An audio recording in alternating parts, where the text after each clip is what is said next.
nandito kami ngayon sa Expressway. So papunta kami ngayon sa Metro Walk para mabidyohan yung mga car achievers. Ito yung isa sa mga leader ko. Ayun oh, nauna na oh. Ayun, ayan. Ayan oh, si Alfred Moreno. Yung nasa left, nasa right side ko naman, ito dating tricycle driver. Isa rin sa mga naniwala sa akin. Ayun, ayan o, nakaputing kotse o. Grabe. So ayan, diba?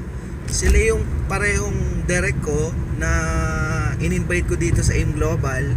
Naniwala sila, and after a year, o sabi natin mga 1 year, ayan, may kotse na sila pareho. Grabe, nakakatawa kasi dati lang kaming nagko-commute, kaming tatlo.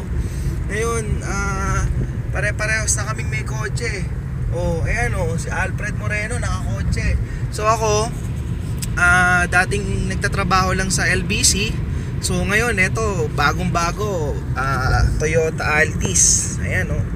So nakakatuwa. Dati ang dinadrive ko truck ng LBC. Pero ngayon, grabe guys. Kaya ikaw na makakapanood nito, sabayan mo kami. Kasi grabe yung pwede mangyari sa'yo dito. Good morning, power.